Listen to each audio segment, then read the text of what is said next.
ఆ అబ్బాయి ఏదో గొడవ చేసి ఊరుకునే రకం కాదత్తయ్యా. ఆవేశపరుడు, పంతం నెగ్గించుకోవాలి అనుకునేవాడు. ఎంత దూరమైనా వెళ్తాడు. రేపేదైనా జరగరాది జరిగితే ఏం జవాబు చెప్తావే? అరే ఇది మంచిగున్నది. నా లైఫ్ కోసం నేను జాబ్ లో జాయిన్ అయినా అది జ్వాలైతే ఏంది, ఇంకెవలైతే ఏంది, దానికి నేనేం చెయ్యాలి? గా కొలువు మానే. ఏంది?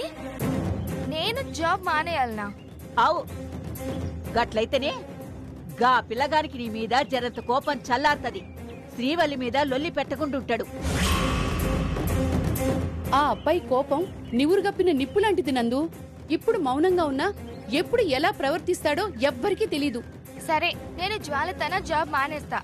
కానీ మా నాన్న పెదనాన్న ఆ సామ్రాట్ వల్లనే కదా ఈడిపోయిండ్రు. గాలిద్దరిని కలుపమనుండ్రి, మన రెండు కుటుంబాల్ని ఒక్కటి చేయమనుండ్రి.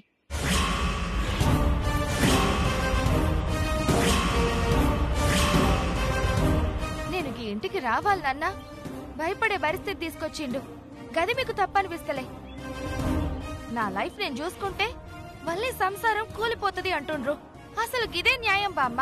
మొండిగా మాట్లాడకు. మనం గా ఇంటికి ఆడపిల్లనిచ్చినాం, మనమే తగ్గుండాలే. నేను ఎవ్వలకు అన్యాయం చేస్తలే. నేను ఎవ్వరి తన తగ్గుండా. నీ మనవడి దగ్గర అస్సలు తగ్గ.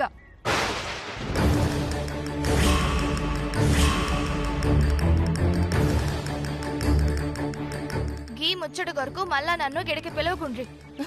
నందు, దీని మొండితనం పాడుగాను. ఇప్పుడెట్లా చేసుడే కమలా? ఇది చెప్తే వినదు. అబ్బాయి కోపం చల్లారదు. దీని మూర్ఖత్వం ఎంతవరకు పోతుందో.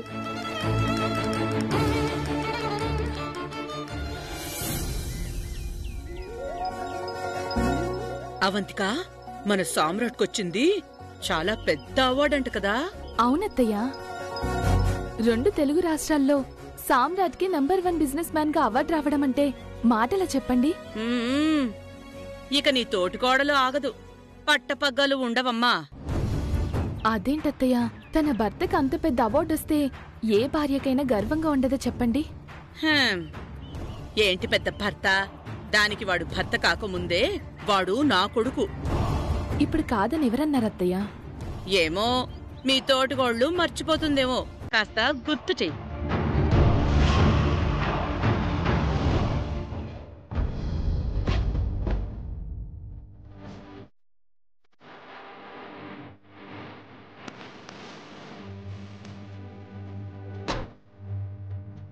అదిగో సామ్రాట్ వచ్చేసినట్టున్నాడు.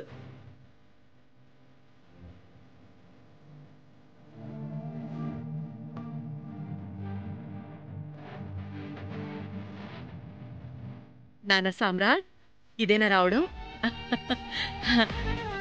ఇదేనా నాన్న వాళ్ళు ఇచ్చిన అవార్డు? అవునమ్మా. అక్క, నీ ఆరోగ్యం ఎట్లుంది? బాగుంది శ్రీవల్లి. ప్రయాణం బాగా జరిగిందా? ఓ, మస్తు మంచిగా జరిగింది. Congrats Samrat. Thank you. Congrats రా నాన్న. నువ్వు ఉత్తమ వ్యాపారవేత్తగా అవార్డు గెలుచుకున్నందుకు నాకు చాలా హ్యాపీగా ఉంది. థ్యాంక్ యూ నాన్న. ఇంతటి పురస్కారం నీకు దక్కిందంటే అంతా ఆ భగవంతుడు దయరా. ఇంకా నయం, నీ దయ అనలేదు.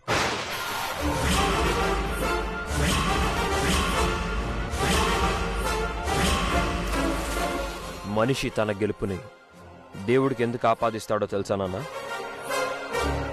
తను ఓడిపోయినప్పుడు కూడా ఆ ఓటమిని దేవుడి మీద వేసి తప్పించుకోవడానికి.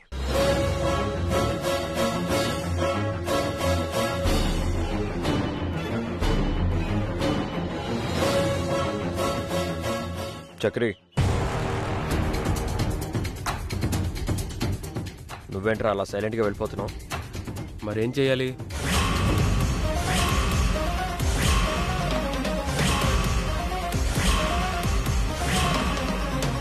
ఏం చేయాలేంట్రా? నాకు ఉత్తమ బిజినెస్ మ్యాన్గా అవార్డు వచ్చింది. ఈ అవార్డుతో పాటు నేషనల్ వైడ్గా బిగ్ కాంట్రాక్ట్ కూడా వచ్చింది. కంగ్రాట్స్ చెప్పండి. కంగ్రాచులేషన్స్. నిన్న ఓకే అయిన కాంట్రాక్ట్ వాళ్ళు రేపు బిజినెస్ అగ్రిమెంట్ కోసం వస్తున్నారు. మేనేజర్ని పంపించకుండా నువ్వే దగ్గరుండి రిసీవ్ చేసుకొని 10 గంటలకల్లా ఆఫీస్కి తీసుకురా.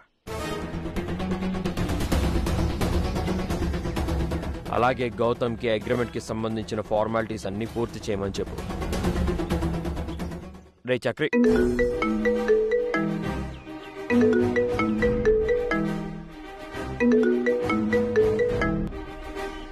కంగ్రాట్స్ సామ్రాట్ గారు. థ్యాంక్ యూ శర్మ గారు.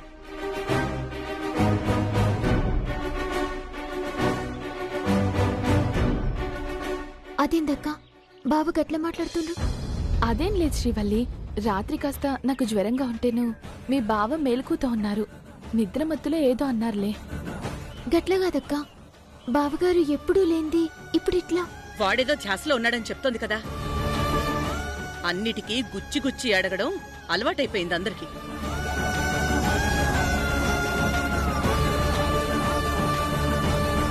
శ్రీవల్లి, ప్రయాణం చేసి అలసిపోయారుగా, సామ్రాట్కి నీళ్లు పెట్టు, వెళ్ళి ఫ్రెష్ అవ్వండి.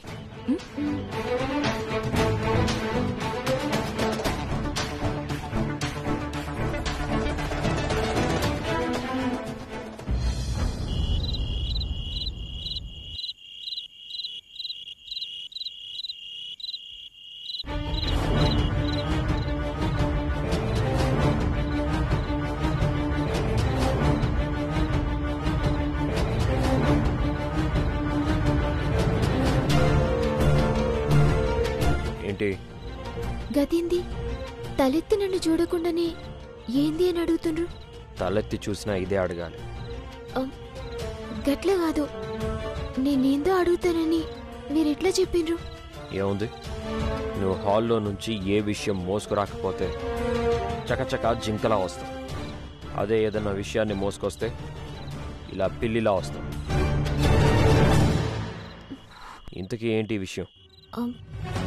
ఏంలే, మనం ఇంటికి వచ్చినాక మీరు బావగారిని జరంతైనా అబ్జర్వ్ చేసిండ్రా? ఏమైంది వాడికి? కాదు, బావగారు ముందున్నట్టు ఇప్పుడు లేరు. నీకు చెప్పాడా? లే, నేనే అబ్జర్వ్ చేసిన. మీరు గంత పెద్ద అవార్డు తెచ్చుకున్నారు కదా, బావగారు విషెస్ కూడా చెప్పకపోయే. బావగారి దగ్గర సంబరమే కనిపించకపోయే.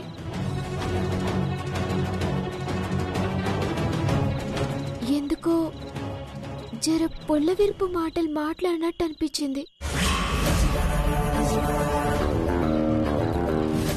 నువ్వు పెద్ద సైకియాట్రిస్ట్వి. వాడేమనుకుంటున్నాడో, వాడి బిహేవియర్ ఏంటో కనిపెట్టేశావు. అయ్యో, నిజంగా అండి? ఆపుతావా? వాడు నా అన్నయ్య. వాడు ఎలా ఉంటాడో, ఎలా మాట్లాడతాడో నాకన్నా బాగా తెలుసా నీకు? బావగారు ఎందుకు గట్లున్నారో కనుక్కోవాలి గాని ఎందుకు ఇట్లా కొట్టిపారేస్తారు? కొట్టిపారేక పట్టుకుని వేలాడాలా? భార్య హాస్పిటలైజ్ అయింది, లక్కీగా సేఫ్గా ఇంటికి చేరింది. ఏ భర్తకైనా ఎలా ఉంటుంది? అసలే వాడు సెంటిమెంటల్ ఫూల్, అందుకే కాస్త మూడీగా ఉంటాడు. దానికే నువ్వు జ్యోతిష్యం చెప్పేస్తే ఎలాగా? నేనేం జ్యోతిష్యం చెప్తలేను, చూసిందే చెప్తున్నా. చూసిన ప్రతిదీ నిజం కాదు. నువ్వు చూడకపోతే అది అబద్ధము కాదు. ఎక్కువగా ఊహించుకోకు. అరే, ఒక్కసారి నా మాట నుండి కదా.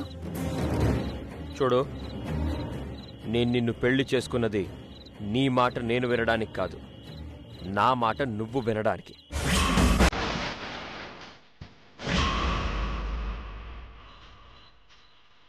నీకు ఆల్రెడీ ఒకసారి చెప్పాను, గదిలోకి 10 నిమిషాలు లేట్గా రా, అడ్జస్ట్ అవుతాను. కానీ అనవసరమైన విషయాలు మోసుకొస్తే ఇరిటేట్ అవుతా.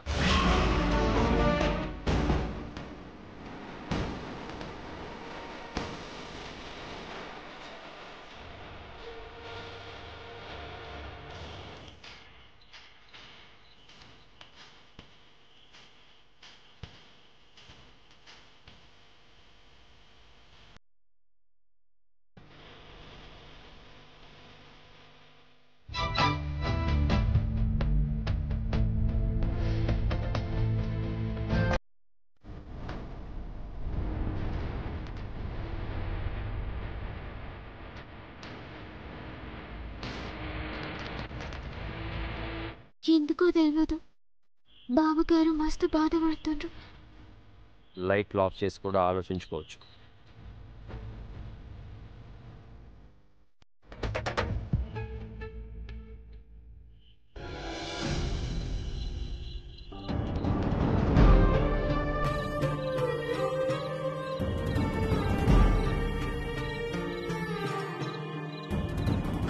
ఈ కుటుంబం ఎదుగుదల్లో నా శ్రమ లేదా? ఇన్నాళ్ళు వాడెంత చేశాడో నేను అంతే కష్టపడ్డా.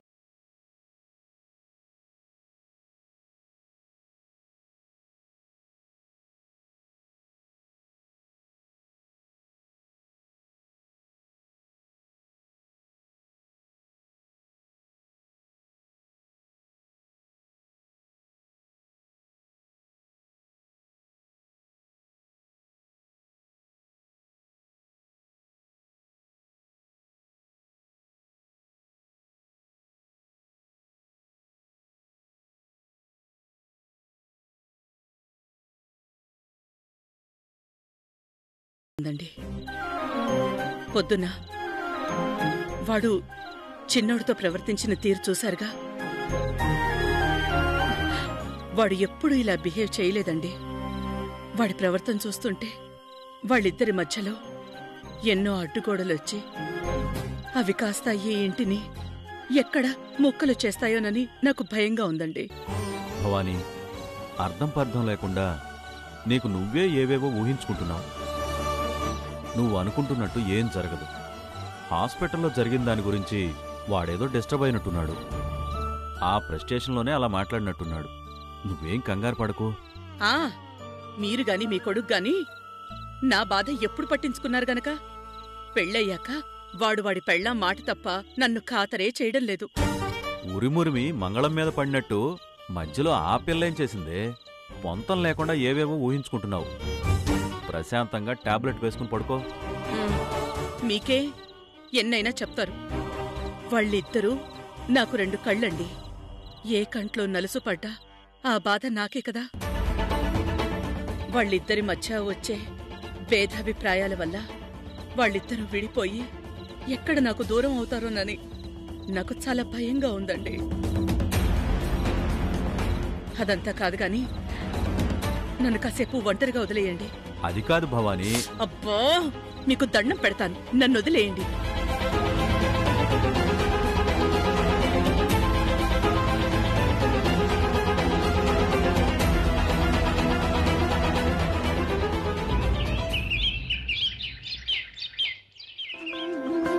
Sir, ya sharp 10 o'clock. Nothing sir, everything is ready. Ya Gautam Chakri ఆఫీస్లోనే ఉన్నారు. నేను వచ్చేస్తున్నాను. బాయ్. ఏమండి ఏమండి జరాగుండ్రి. ఏంటి ఆఫీస్కి వెళ్ళిపోతున్నారేంది? టిఫిన్ చేయరా? నాకు టైం లేదు, అక్కర్లేదు. ఏమండి మళ్ళీ ఏంటి? పగటికెప్పుడో అన్నం తింటారు, గప్పటిదాకా టిఫిన్ చేయకపోతే ఎట్లండి? 2 ఇడ్లీలు తినిపోండి. 2 ఇడ్లీల విలువ 10 రూపాయలు. కానీ ఇడ్లీ కోసం వేస్ట్ అయ్యే టైం విలువ 50 కోట్లు. ఇక్కడ ఇడ్లీలు దోశలు తింటూ కూర్చోవాలా? గట్ల కాదుండ్రి. 50 crores కాంట్రాక్ట్ కి అగ్రిమెంట్.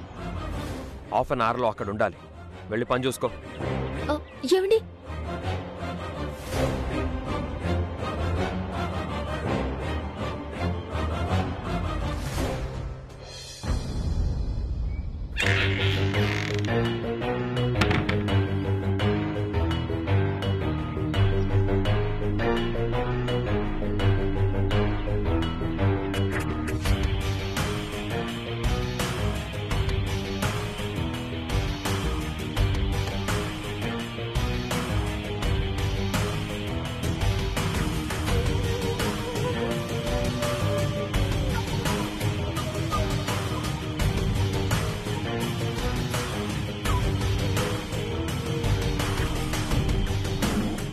ఎన్నాళ్ళిలా? ఎన్ని రోజులని 50కి 100కి ఇబ్బంది పడాలి? ఎందుకు నేను ఈ బాధను భరించాలి? ఆ భవానీ డబ్బిచ్చి నా నోరు నొక్కేస్తుంది. భవానీ ఎంత డబ్బిచ్చినా నా మెయింటెనెన్స్కి సరిపోవట్లేదు. ఇలా కాదు, ఇక వాడితోనే తెలుసుకోవాలి. నన్ను వాడు పెళ్లి చేసుకుంటే తప్ప నా లైఫ్ సెటిల్ కాదు.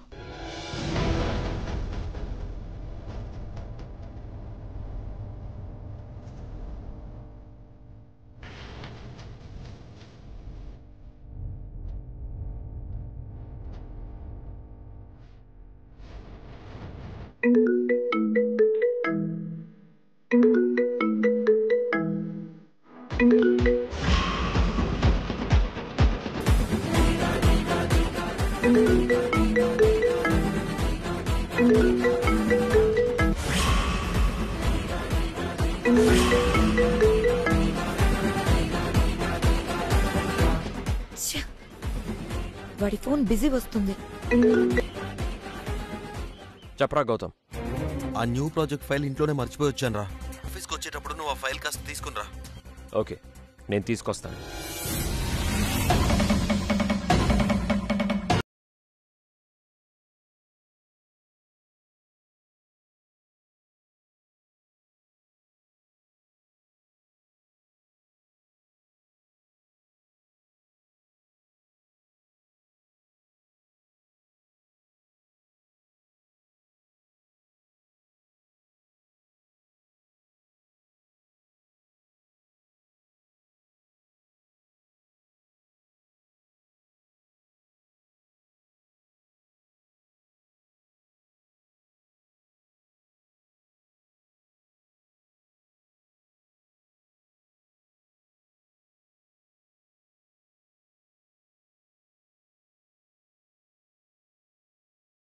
ఏంది బావగారు గట్లంటుండ్రు? ఆఫీస్కి ఎందుకు అని అంటుండ్రు?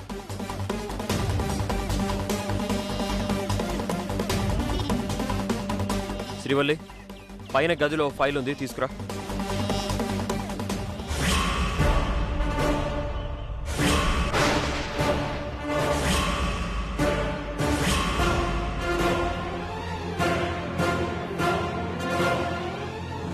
చక్రి, నువ్వేంట్రా ఇంకా ఇంట్లోనే ఉన్నావు?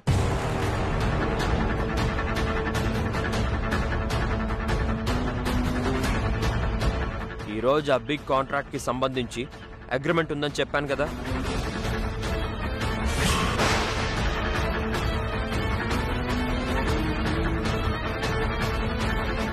నిన్నేరా, టైం 10 అవుతున్నా ఇంకా ఇంట్లోనే ఉన్నావేంటి అని అడుగుతున్నాను.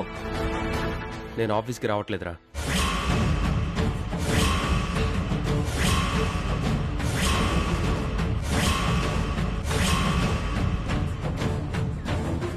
ఆఫీస్కి రావట్లేదా?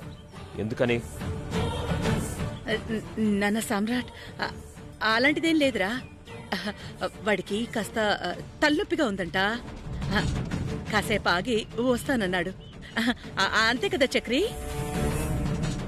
తలనొప్పిగా ఉంటే టాబ్లెట్ వేసుకోవాలి. ఇంకా సివియర్గా ఉంటే డాక్టర్ని ఆఫీస్కి పిలిపించుకోవాలి. అంతేగాని ఆఫీస్కి రాకపోవడం ఏంటి? అవును, తలనొప్పిగా ఉంటే టాబ్లెట్ వేసుకోవాలి, జ్వరం వస్తే డాక్టర్ని ఆఫీస్కి పిలిపించుకోవాలి, ఆపదొస్తే ఆకాశం వైపు చూడాలి, ప్రాణాలు పోతున్నాయంటే నీ ఫోన్ కోసం వెయిట్ చేయాలి.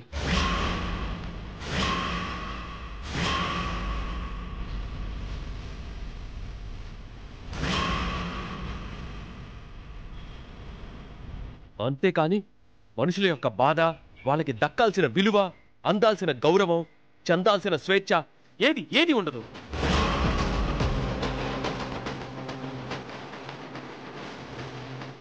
కానీ గొడ్డులా పనిచేయాలి, టైంని ఫాలో అవ్వాలి, మాటలు వచ్చినా మూగవాడిలా బ్రతకాలి. ప్రాణాలు పోయినా బాధ ఉండకూడదు, మా జీవితాలకు భద్రత అంటూ ఉండకూడదు. అంతేగా?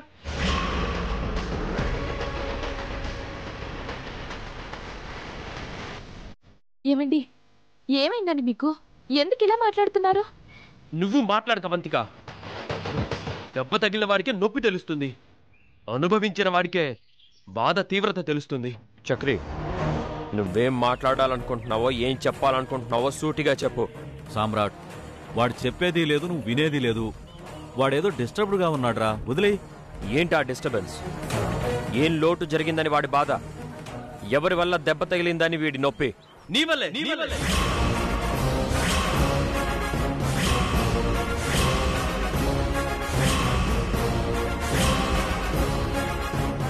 ముమ్మాటికి నీ వల్లే.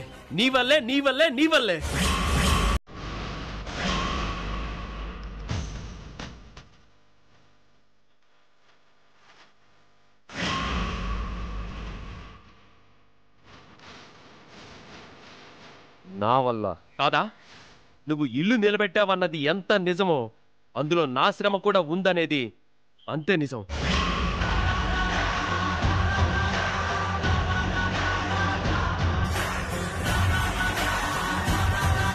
నువ్వు బిజినెస్ లో నెంబర్ 1 గా ఎదిగావన్నది ఎంత నిజమో ఆ అంకెల్లో నా రవ్వంత కష్టం కూడా ఉందనేది అంతే నిజం.